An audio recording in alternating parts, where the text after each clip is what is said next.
Avez-vous déjà rêvé d'être incassable, traverser la vie sans le poids de la douleur, sans la blessure des critiques, sans la souffrance du rejet, ni la dévastation de la trahison? Peut-être vous êtes-vous demandé ce que ça ferait d'être intouchable. Pas physiquement, mais sur le plan émotionnel et mental. Pouvoir sourire sincèrement sans avoir à faire semblant. Se tenir droit sans devoir cacher les tremblements qui agitent votre intérieur. Peut-être êtes-vous fatigué. Fatigué de faire semblant. Fatigué de montrer chaque jour un visage courageux alors que vous vous effondrez en silence derrière ce sourire. Vous avez appris à tenir bon, à avancer coûte que coûte, à fonctionner, mais pas à vous sentir en sécurité dans votre vulnérabilité. Vous êtes devenu expert de la survie. Mais survivre n'est pas synonyme de vivre. Cette vidéo n'est pas là pour vous dire de vous endurcir davantage. Ce n'est pas un nouveau discours motivant sur le fait de travailler plus dur ou de tenir bon. Non, c'est autre chose. C'est une invitation à arrêter de fuir, à cesser de montrer une force de surface et plutôt à vous rencontrer pleinement, honnêtement, même si cela fait mal. Parce que la vraie force ne vient pas d'éviter la douleur. Elle vient du fait de traverser cette douleur en conscience, avec douceur et une honnêteté radicale. Alors restez. Ne passez pas à autre chose juste pour quelques minutes. Restez avec moi, car peut-être, juste peut-être, c'est le moment où votre guérison commence. Peut-être que quelque chose de profond en vous attend ce moment.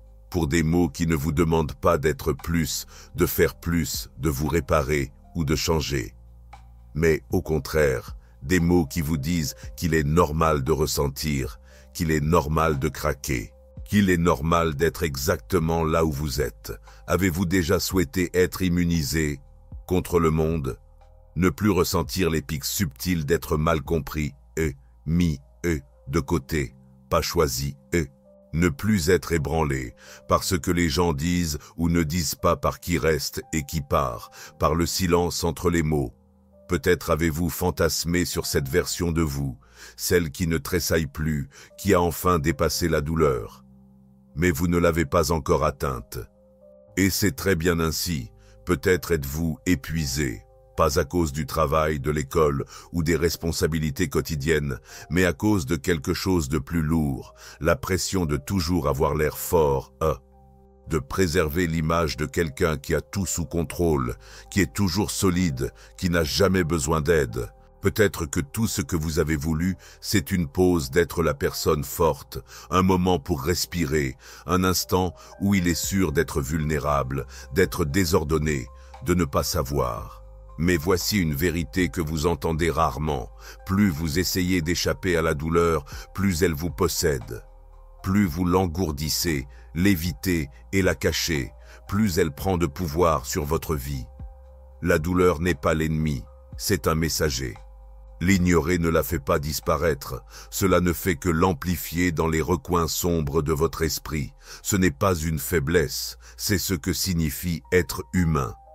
La différence, c'est que certaines personnes sont juste meilleures pour faire semblant de ne pas la ressentir.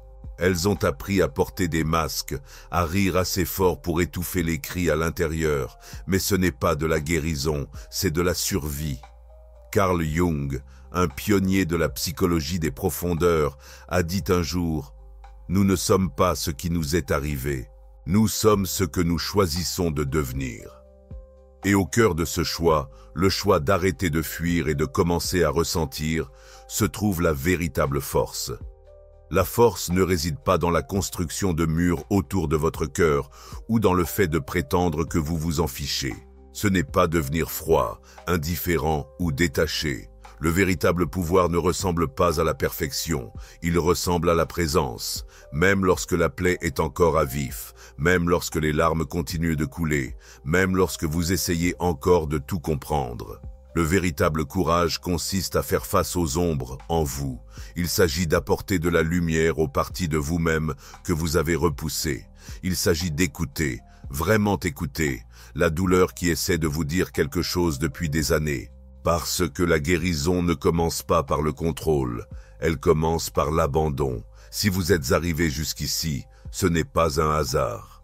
Il y a quelque chose dans ces mots qui touche le vrai vous, pas la version que vous montrez au monde, mais celle qui est fatiguée de ressentir tout si intensément. Celle qui a l'impression que son cœur est toujours exposé, toujours vulnérable, toujours en quête de quelque chose de plus doux, quelque chose de sûr.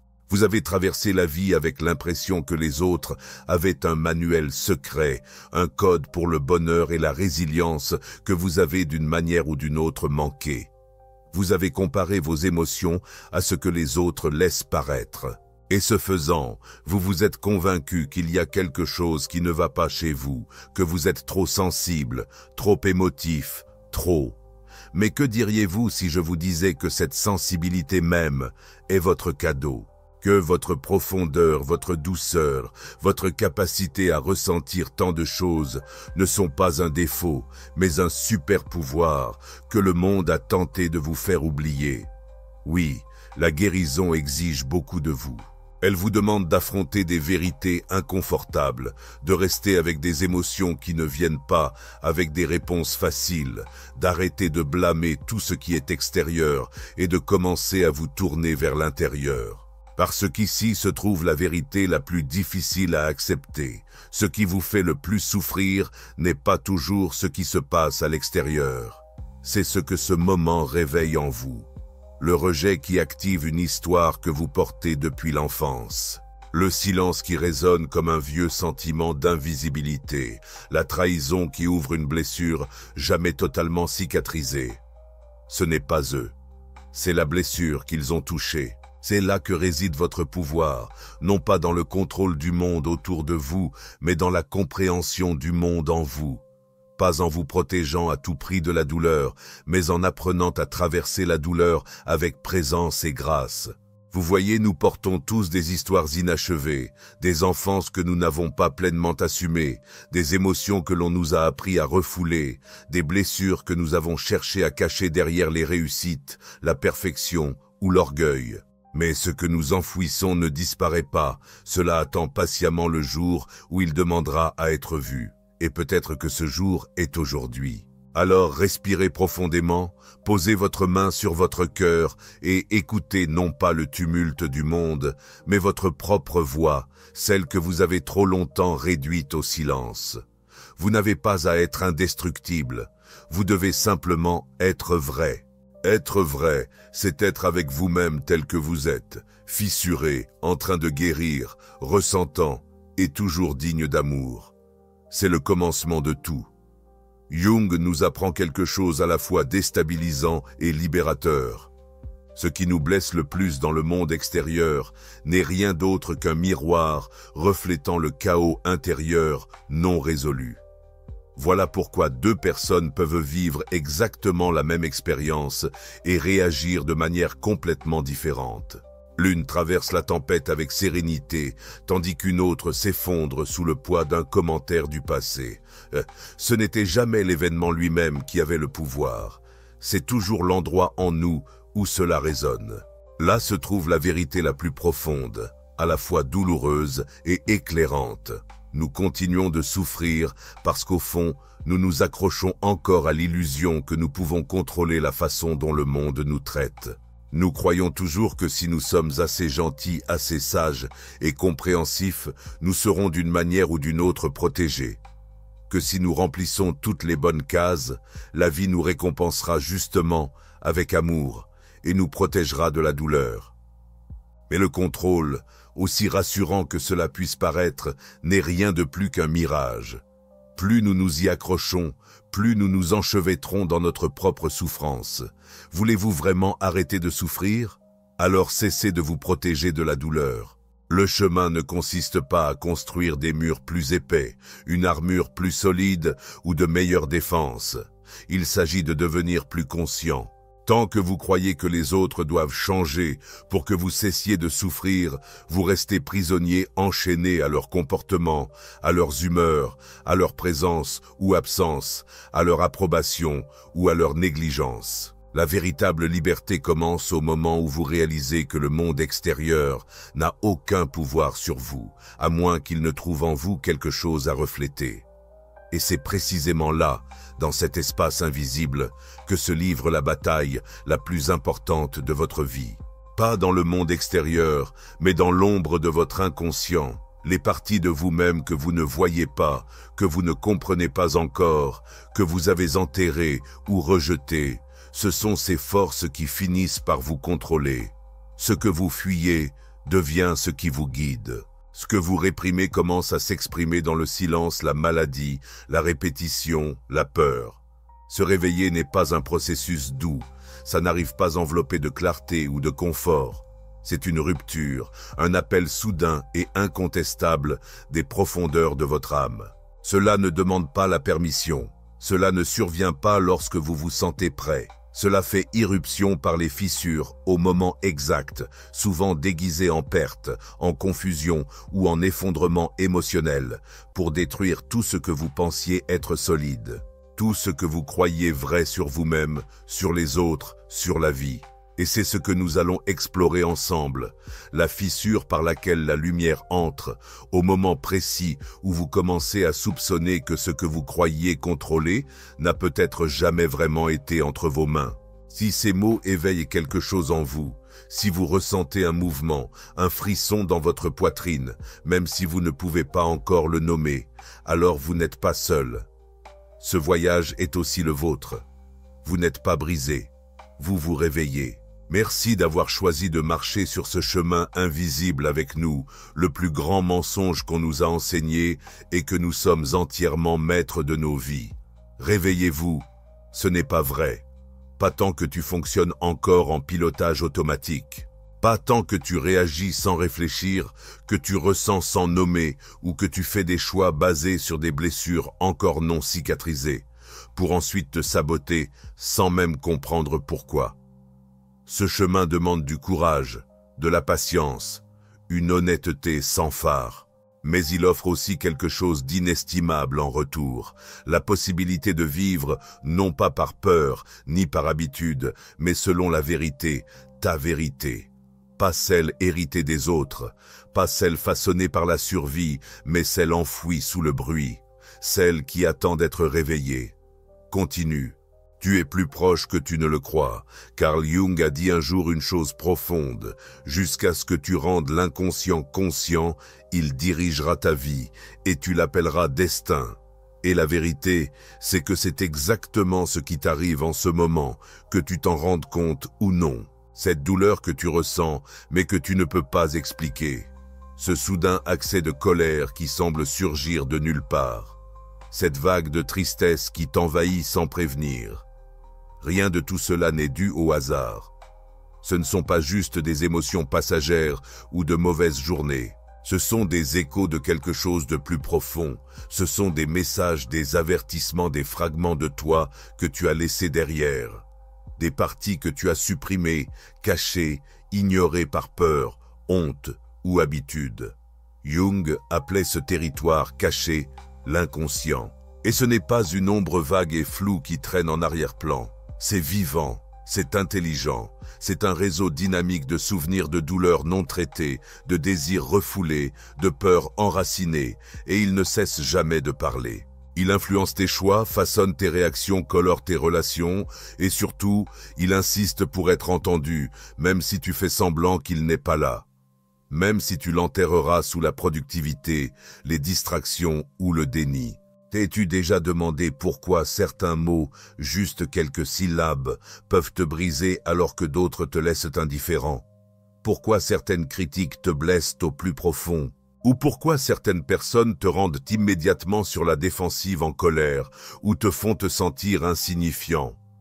C'est parce qu'elles ont touché un point sensible, une plaie toujours ouverte, quelque chose en toi qui n'a jamais vraiment guéri. Et tant que ça fait mal, c'est que tu ne l'as pas vraiment affronté. Tu l'as simplement rangé dans un coin de ton esprit, en espérant que le temps ferait son œuvre.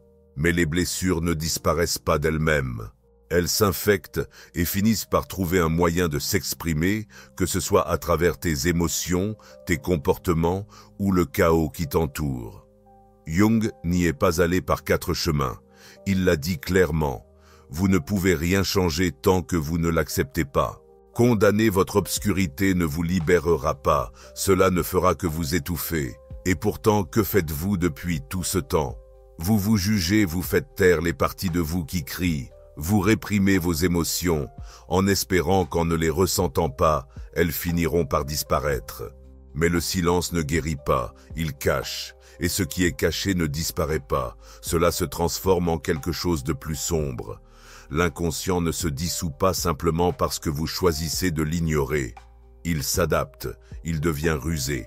Il commence à murmurer à travers des schémas que vous ne parvenez pas à briser, dans des relations toxiques dans lesquelles vous retombez encore, même lorsque vous jurez avoir tiré la leçon. Il se manifeste dans des actes d'auto-sabotage, lorsque tout semble enfin aller bien, et dans des vagues soudaines de peur, qui vous paralysent juste au moment où vous commencez à vous sentir en paix. Ce ne sont pas de simples coïncidences malheureuses, ce n'est pas seulement la vie, c'est votre ombre, de vous réprimé qui supplie d'être reconnu, mais vous êtes encore endormi. Voulez-vous cesser d'être vulnérable à une douleur invisible? Alors vous devez arrêter de fuir. Vous devez oser plonger en vous-même, car tant que vous maintenez votre inconscient dans l'ombre, vos émotions tireront les ficelles, et vous continuerez à appeler cela le destin, ou pire, de la malchance. Et voici le paradoxe, plus vous essayez de vous protéger en vous montrant fort, distant, insensible, plus vous vous exposez à l'intérieur. La vraie force ne consiste pas à ériger des murs, elle réside dans le fait d'apprendre ce qui se cache derrière eux. La véritable sécurité ne vient ni de l'engourdissement ni du blocage. Elle vient de l'intégration de la paix avec toutes les parties de vous-même, même celles qui sont désordonnées, douloureuses, inconfortables. Être invulnérable ne signifie pas être intouchable. Cela signifie que vous avez passé assez de temps avec vos démons pour ne plus les craindre. Cela signifie que vous les avez compris, acceptés, appris d'eux. Et à travers cela, ils ont perdu leur emprise sur vous. C'est ce vers quoi nous aspirons, non pas une invincibilité, mais une force intérieure authentique, pas une carapace dure, mais un soi enraciné.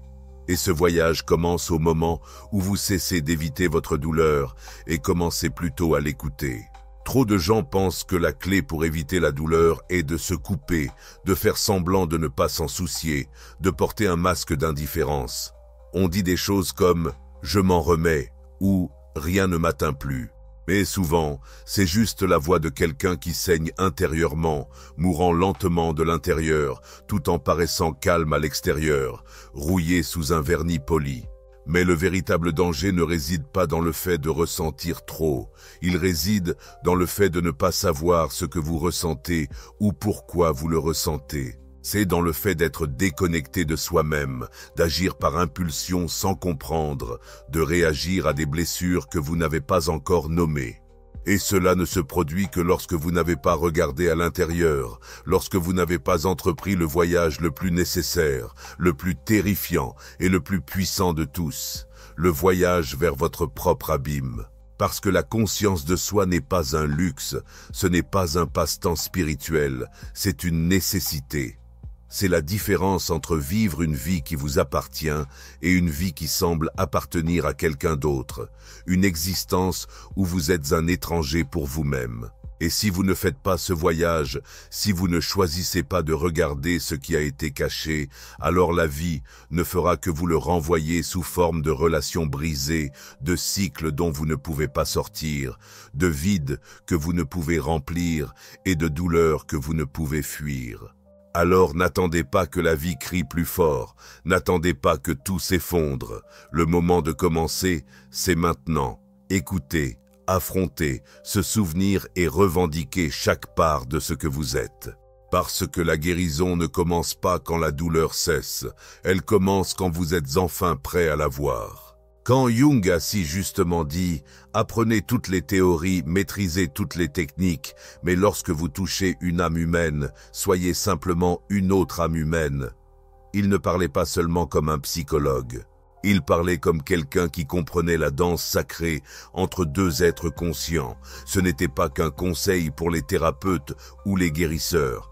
C'était une invitation à nous rappeler que notre présence, notre humanité, est bien plus puissante que notre savoir ou nos outils. Cet appel à être simplement une autre âme humaine ne s'adresse pas seulement aux autres, c'est aussi un appel intérieur à se rencontrer soi-même. Et c'est là que commence le voyage le plus profond. Le voyage de vraiment voir cette part de vous-même que vous avez cachée derrière le masque de la force, de la perfection, du contrôle. La part qui tremble sous la surface, attendant un moment d'honnêteté, une pause dans la performance. Cette âme, votre âme, crie silencieusement à être vue, touchée, soutenue. Dans les pays d'où beaucoup d'entre nous viennent, où les blessures historiques pulsent encore sous la peau collective, l'idée de la force émotionnelle a été mal comprise.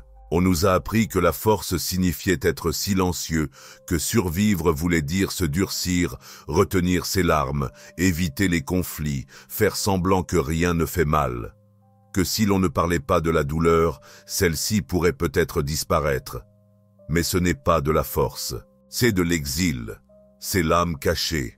La vraie force, celle qui libère, émerge lorsque vous cessez de dissimuler vos blessures et commencez à les mettre en lumière. Pas comme des faiblesses dont il faut avoir honte, mais comme des parties essentielles et irremplaçables de qui vous êtes. On ne devient pas invincible en construisant des murs plus hauts. On devient libre en reconnaissant que ce qui a déjà été embrassé en vous ne peut plus être utilisé contre vous. Quand vous faites la paix avec vos ombres, vos peurs, vos insécurités, vos échecs passés, quelque chose de profond se produit. Vous cessez de réagir aveuglément au monde. Vous commencez à choisir. Vous ne vivez plus comme une marionnette émotionnelle tirée par des fils invisibles. Et dans un monde où tant de gens vivent sur pilote automatique, ce simple acte de conscience de soi devient révolutionnaire. Jung a appelé ce processus l'individuation. Cela peut sembler clinique ou abstrait pour nos cœurs latins, mais en essence, c'est quelque chose de profondément personnel, voire sacré. L'individuation est le chemin d'une vie entière pour devenir vraiment soi-même. Pas ce que votre famille attend, pas ce que l'Église exige, pas ce que la société juge acceptable, pas même ce que votre ego souhaite projeter, mais ce qui émerge de la tension et de l'harmonie entre votre lumière et votre ombre. Il ne s'agit pas de poursuivre la perfection. Comme l'a justement dit Jung, il s'agit de réconciliation. Il ne s'agit pas de devenir meilleur, il s'agit de devenir entier. Et là réside un secret que peu osent dire à voix haute. Plus vous fuyez votre douleur, plus elle vous poursuit. Plus vous refusez d'être touché, plus vous devenez fragile. Mais quand vous tournez enfin votre regard vers votre douleur, quand vous cessez d'essayer de l'effacer et choisissez plutôt d'honorer votre être dans son entièreté, le beau et le brisé, le radieux et le honteux, alors le monde n'a plus de pouvoir sur vous. Ce chemin cependant demande un courage ancien, une bravoure ancestrale. Le genre de courage nécessaire pour cesser de s'anesthésier, pour ressentir pleinement, pour te permettre de laisser tomber les masques, pour t'asseoir paisiblement avec ton propre moi brut, car la graine de transformation est cachée exactement là où ça fait le plus mal. Et c'est là le prochain seuil, comprendre que la douleur n'est pas ton ennemi, la douleur est un portail sacré, un passage vers une puissance en toi que tu ne soupçonnais même pas. Dès ton plus jeune âge, on t'a appris à craindre la douleur. Peut-être qu'à la maison, on t'a dit que souffrir signifiait être faible, que pleurer était une perte de temps, que ressentir trop profondément te rendait vulnérable. Alors, tu as fui, tu as appris à nier, tu t'es distrait, tu es resté occupé, tu as engourdi tout ce qui te paraissait trop intense. Mais la douleur ne disparaît pas simplement parce que tu l'ignores. Elle ne s'évapore pas parce que tu fais semblant qu'elle n'est pas là. La douleur se transforme. Elle revêt des masques. Elle devient anxiété, colère inexplicable, apathie, engourdissement. Elle se manifeste sous forme d'impulsions que tu ne comprends pas, comme un poids que tu n'arrives pas à expliquer. Elle creuse des tunnels silencieux en toi jusqu'à ce qu'un jour, tout s'effondre sans prévenir. Jung ne considérait jamais la souffrance comme une punition. Il la percevait comme un message de l'âme, un cri de l'inconscient, un langage du soi profond, du soi entier, te suppliant de remarquer ce que tu as évité. Il a dit un jour, « La dépression est comme une femme vêtue de noir. Si elle apparaît, ne la repousse pas. Invite-la, offre-lui une place, sers-lui une tasse de café et écoute ce qu'elle a à dire. » Mais nous n'écoutons pas, nous nous distrayons, nous nous noyons dans le bruit pour ne pas entendre cette voix qui compte le plus, la nôtre. Car la douleur, quand tu oses vraiment l'écouter, révèle quelque chose. Elle fait si mal justement parce que tu es encore en guerre avec toi-même. Et tant que tu ne mettras pas fin à cette guerre, tant que tu ne trouveras pas le courage de rester avec toi dans ce silence inconfortable, tu continueras à fuir un fantôme qui habite ta propre maison. L'âme latino-américaine, riche d'histoires de douleurs inexprimées et de sensibilités endormies, a besoin de ce remède, la permission de ressentir, le droit de faire son deuil, l'espace pour se transformer de l'intérieur, parce qu'il n'y a pas de révolution plus puissante que celle qui commence quand un être humain décide enfin de cesser de fuir.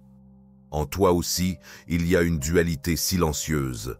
Une partie de toi veut grandir, avancer courageusement vers l'inconnu. L'autre s'accroche à ce qui est familier même si cela fait mal. Il s'accroche à ce qui est sûr, même si cela l'étouffe. C'est comme une voix ancienne, enfouie profondément dans votre esprit, qui crie pour un changement, une renaissance. Mais votre ego, si bien entraîné au contrôle et au confort, tente de faire taire cette voix avec des chaînes d'habitude et de peur. C'est précisément dans ce conflit entre le besoin de renaître et la résistance au lâcher-prise que naît la souffrance. Le changement fait mal. Laisser partir de vieilles croyances est douloureux. Briser les liens qui vous empoisonnent demande un deuil. Permettre à ce qui ne vous sert plus de mourir signifie traverser un chagrin invisible, une mort symbolique que personne d'autre ne peut voir, mais qui consume tout à l'intérieur de vous. Et pourtant, dans cet effondrement intérieur, quand tout ce que vous croyez être commence à s'effondrer, quelque chose de nouveau commence à fleurir. Quand les structures sur lesquelles vous comptiez se dissolvent, lorsque la douleur vous dépouille et révèle les parts les plus vulnérables de vous, celles que vous avez cachées pendant des années, c'est alors seulement que vous pouvez vraiment vous voir.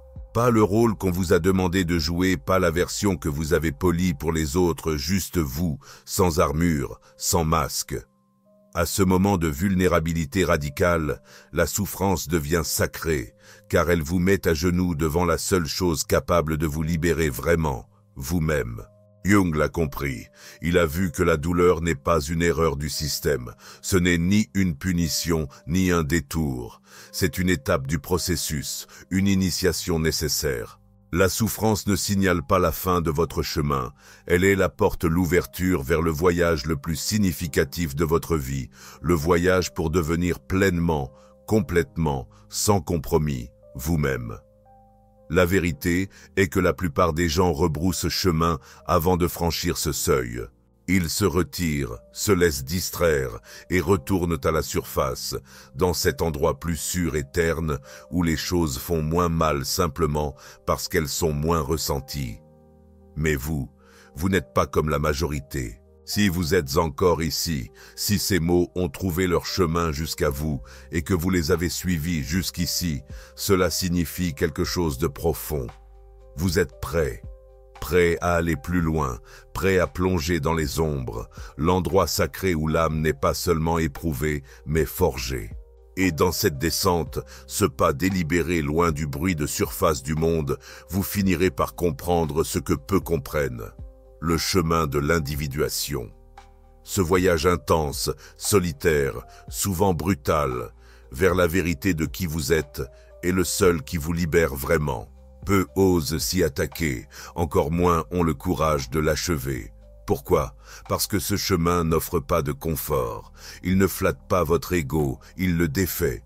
Il n'offre ni sécurité, ni approbation, ni garantie.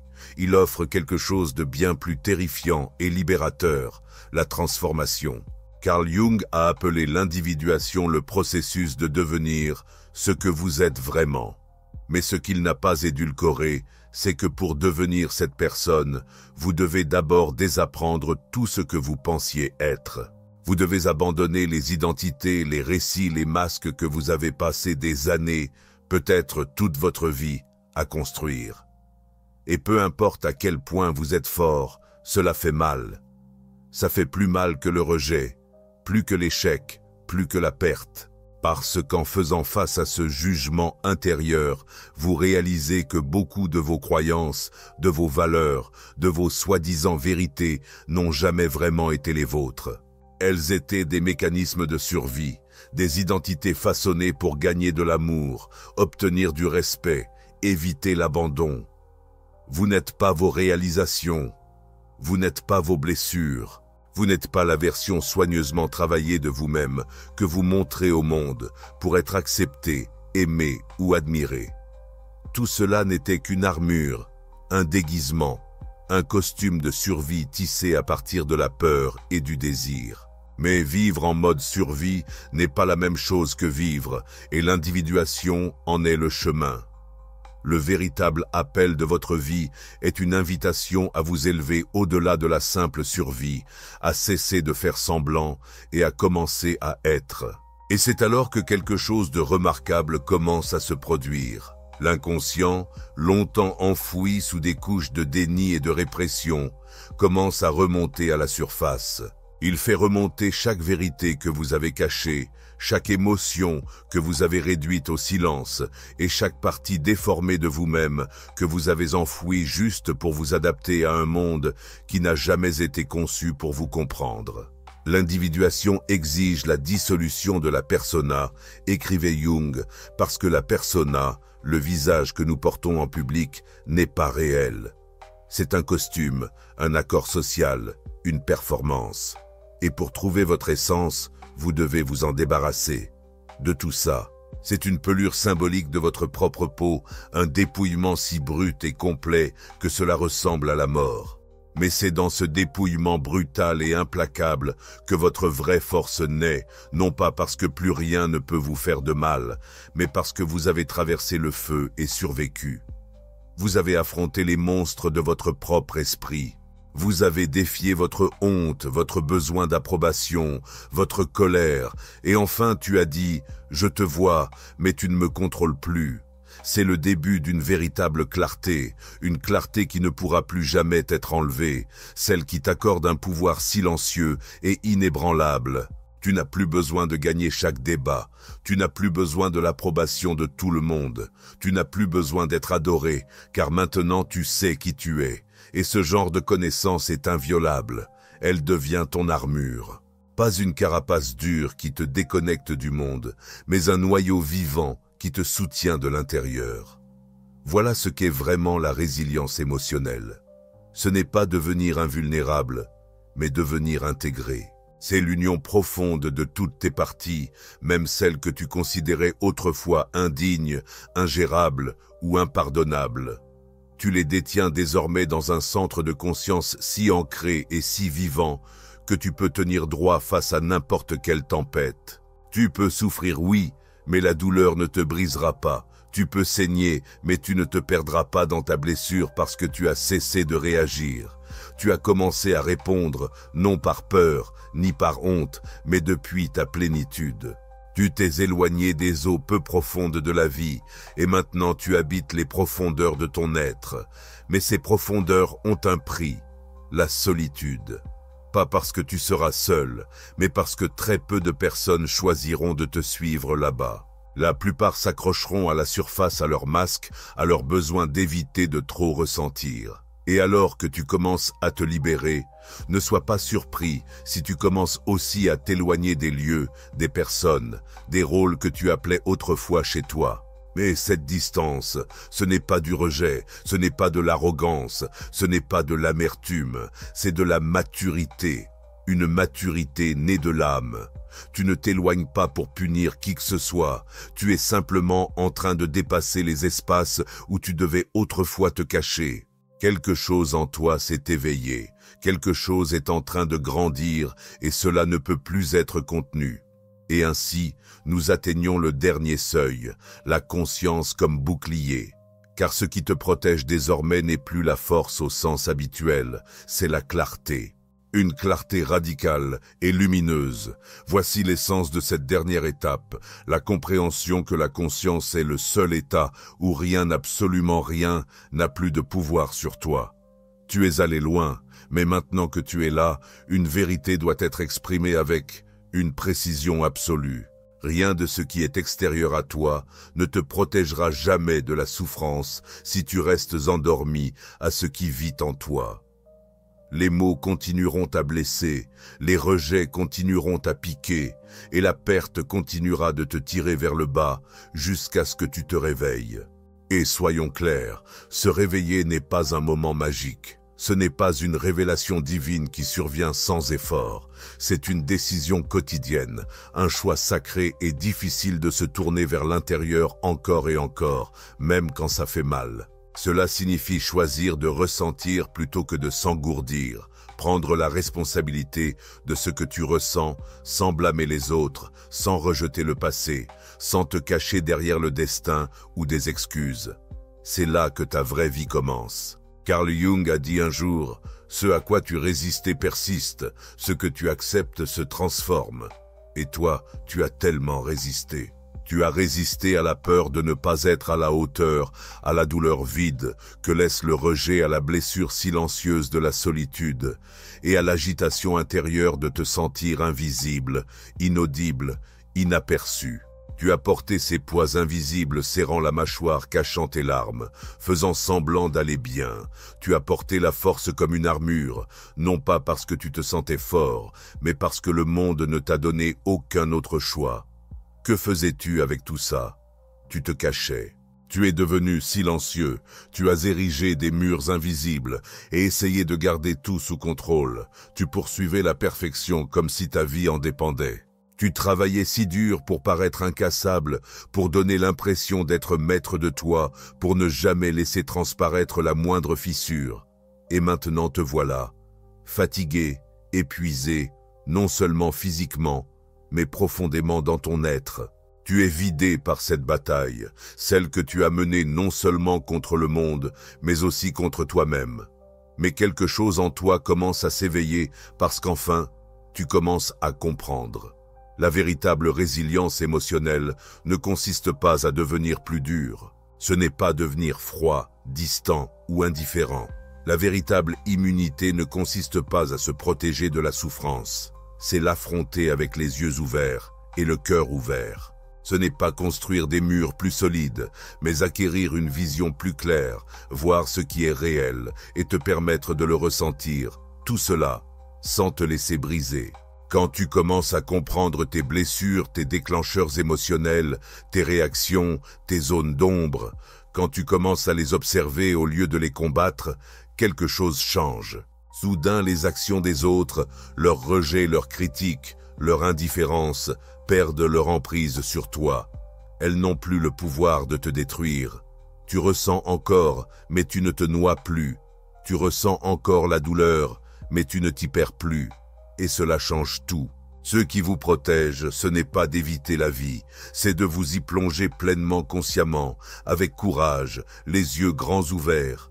Il ne s'agit pas de fuir la douleur, mais d'apprendre à la porter, de marcher à ses côtés sans la laisser vous définir. Car ceux qui restent à la surface sont sans cesse blessés par chaque vague qui s'écrase. Mais ceux qui osent plonger en profondeur, qui ont assez de courage pour explorer les profondeurs sombres et silencieuses en eux, découvrent quelque chose d'extraordinaire, un lieu de calme, d'équilibre, de clarté, de force inébranlable. Et c'est là que vous allez, peut-être lentement, peut-être avec incertitude, mais régulièrement vers cette profondeur, vers ce calme, vers cet endroit où rien de l'extérieur ne peut plus vous abattre. Pas parce que le monde devient plus doux, mais parce que vous cessez d'essayer d'être quelqu'un que vous n'êtes pas. Parce que lorsque vous commencez à vivre depuis cet espace, depuis l'intégration, depuis la présence, depuis l'acceptation radicale de vous-même, le monde peut bien essayer de vous renverser, mais il ne trouve plus en vous de point d'impact. Alors si une partie de ce message a éveillé quelque chose en vous, si ne serait-ce qu'une parcelle de votre moi oublié s'est réveillée à travers ces mots, dites-le à voix haute ou écrivez-le quelque part, même juste pour vous. Je choisis la conscience. Je choisis la vérité. Je choisis de ressentir, de guérir, de vivre non dans l'illusion, mais dans l'authenticité. Commençons un mouvement, non pas de masque parfait, mais d'âme sincère.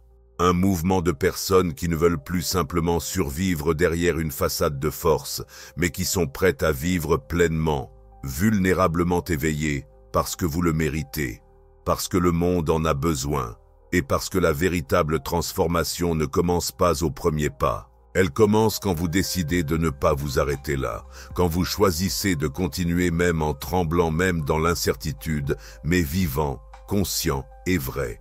Recommençons, mais cette fois en étant pleinement nous-mêmes. C'est tout pour aujourd'hui. Merci d'avoir regardé jusqu'à la fin de la vidéo. Si ce contenu vous a plu, n'oubliez pas de liker, de vous abonner et d'activer la cloche pour ne rien manquer. Dites-moi en commentaire ce que vous en avez pensé et ce que vous aimeriez voir dans la prochaine vidéo. À bientôt.